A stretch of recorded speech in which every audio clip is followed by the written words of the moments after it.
Theatre Studio proudly present the name of play Yuddhaprant After War, directed by theatre artist Ronnie Sir.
और अंत में वही हुआ जो श्री कृष्ण ने दुर्योधन को युद्ध का वर्णन करते हुए कहा था कि दुर्योधन सुन, भाई भाई पर टूटेंगे, भाई भाई पर टूटेंगे, विष बाण मुंह से छूटेंगे, वाय श्रृंगार सुख लूटेंगे, सौभाग्य और मनुज के फूटेंगे, आखिर तू भूषाई होगा, हिंसा का पर्यायी होगा। युद्ध का 15 वर्ष। द्रौपदी के भाई धृष्टद्युम्न ने कौरवों के महान गुरु द्रोणाचार्य की गर्दन काटकर हत्या कर दी। इस बात पे ना कोई हाहाकार, ना कोई प्रतिकार, सिर्फ एक सन्नाटा। द्रोणाचार्य की पत्नी कृपिका। ये मृत्यु केवल तुम्हारी नहीं है द्रोण, ये मृत्यु है मेरे उस निर्णय की जो मैंने एक दिन तुम्हारे लिए लिया था। हाँ, मैंने ही तुम्हें मजबूर कर दिया था द्रोण। जब भीष्म पितामह हमारे द्वार पर आए थे और बोले थे, द्रोण चलो हस्तिनापुर का राजगुरु बनो, तुम नहीं जाना चाहते थे। मैंने ही कहा था, क्या पूरी जिंदगी गरीबी में बच्चों को पालोगे? क्या इस मिट्टी में जलना हमारा अश्वत्थामा कभी दूध पी सकेगा? द्रोण, मैंने तुम्हारी आत्मा को, तुम्हारे संकल्प को एक रोटी के लिए बेच डाला था और तुम चुप रहे और अपने स्वाभिमान पर पट्टी बांधी और निकल पड़े उन बच्चों को शस्त्र सिखाने। अगर उस दिन मैंने तुम्हें रोका होता, अगर मैंने तुम्हारे ज्ञान को महल से ना छोड़ा होता, तो आज मैं विधवा ना होती, अश्वत्थामा अनाथ ना होता और तुम एक महान ऋषि होते, न कि किसी युद्ध का शिकार। मुझे क्षमा करना द्रोण, मुझे क्षमा करना। युद्ध का 16वां दिन अर्जुन ने कर्ण का वध कर दिया और रणभूमि में टूटा वो सूर्यपुत्र जिसने जीवन भर सूर्य के समान तेज किया, पर अंत मिला धुंध, कीचड़ और गहरी निराशा से। जिससे जन्म मिला राजसी, पर जीवन भर मिला तिरस्कार, न माँ की गोद, न वंश का गौरव। कर्ण गया और उसके साथ टूटी एक माँ की मौन चीख, कुंती की करुण पुकार, वह माँ जो जीवन भर चुप रही और अब चुप ही रह गई। कर्ण पीछे छोड़ गया एक युगीन प्रश्न। कर्ण मेरे पुत्र, नहीं नहीं, अब कहने का क्या अर्थ। मैंने तुझे जन्म तो दिया, पर तुझे दुनिया से छुपा लिया। मैं तुझे माँ का प्रेम दे सकती थी, पर मैंने तुझे युद्ध दे दिया। जिस अर्जुन को जिताना चाहती थी उसी से तुझे मरवा दिया। क्या मैं एक नारी थी या बस एक डरी हुई नारी? तू तो सूर्य पुत्र था, पर मैं तेरी छाया भी ना बन सकी। क्षमा कर दे पुत्र, क्षमा कर दे। युद्ध का 17वां दिन और रणभूमि में गूंजा प्रतिशोध का क्रदन। भीम ने दुशासन की दोनों भुजाएं उखाड़ दी, चीर दी उसकी छाती और पी गया उसका रक्त, ठीक वैसे ही जैसे उसने प्रतिज्ञा ली थी। रक्त उठाकर वो चला द्रौपदी के पास उस पवित्र प्रतिज्ञा की पूर्ति करने।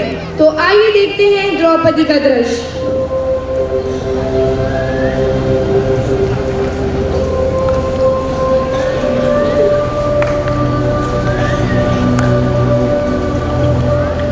ये वही रक्त है ना जो मेरी लाज के हर कतरे पर बरसा था। जिस दिन मेरी साड़ी खींची गई थी, उस दिन नारी की अस्मिता और धर्म की चादर तार हुई थी।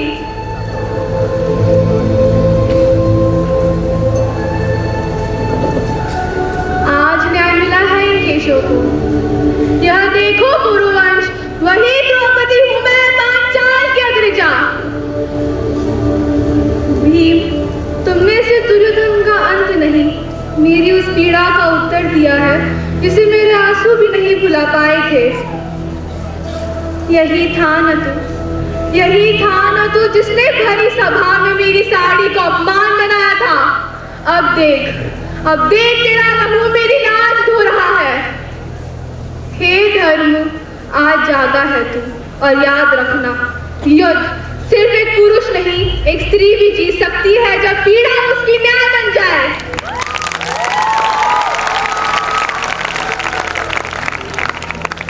युद्ध का 18वां और अंतिम दिन। भीम ने गदा युद्ध में दुर्योधन की जंगा तोड़ दी।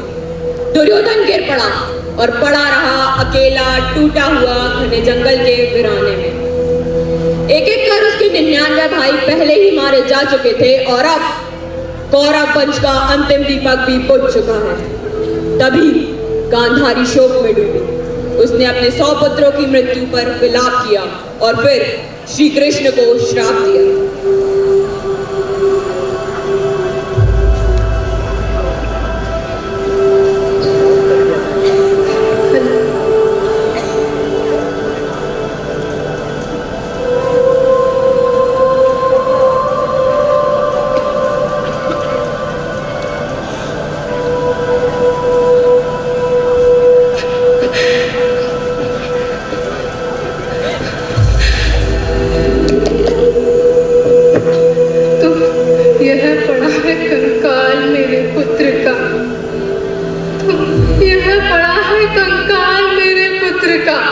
ये सब कुछ कृष्ण तुमने किया है, ये सब कुछ।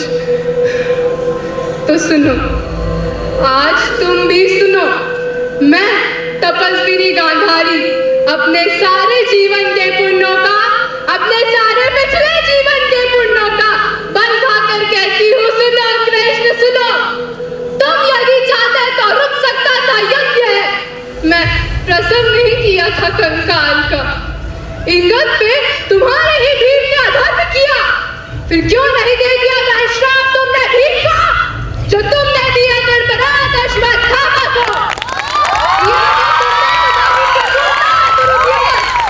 तो सुनो कृष्ण, यदि मेरी सेवा में बल है, सज्जन तब में धर्म है, तो सुनो कृष्ण सुनो।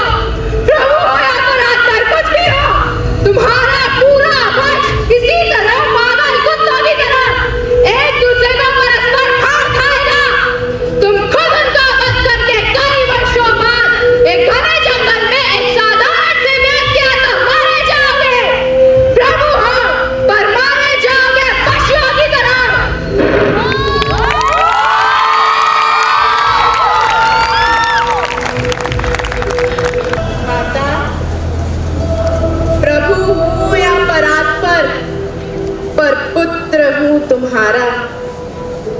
आता हो। मैंने अर्जुन से कहा, सारे तुम्हारे कर्मों का पाप, पुण्य, योग, क्षेम मैं वहन करूंगा अपने कंधों पर।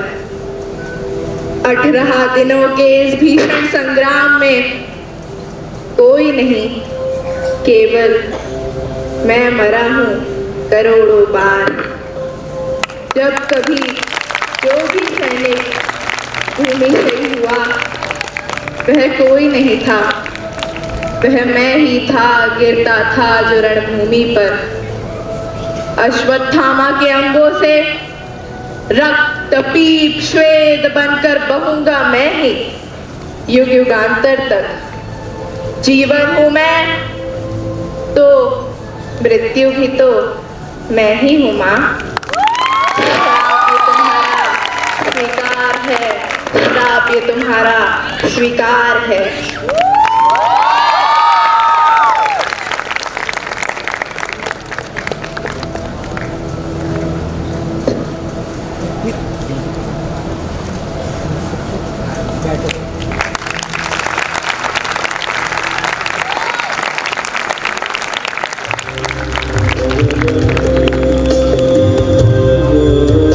और युद्ध समाप्त हुआ, पर क्या वास्तव में कुछ शेष रहा? कौरवों का नाश हुआ, पांडवों की विजय भी आंसुओं में भीगी रही।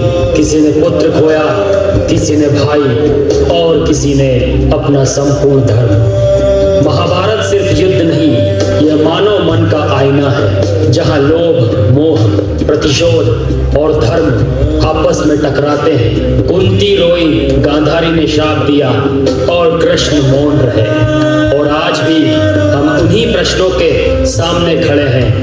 धर्म क्या है, जीत क्या है और हार किसे कहते हैं? यही है महाभारत का अमर संदेश।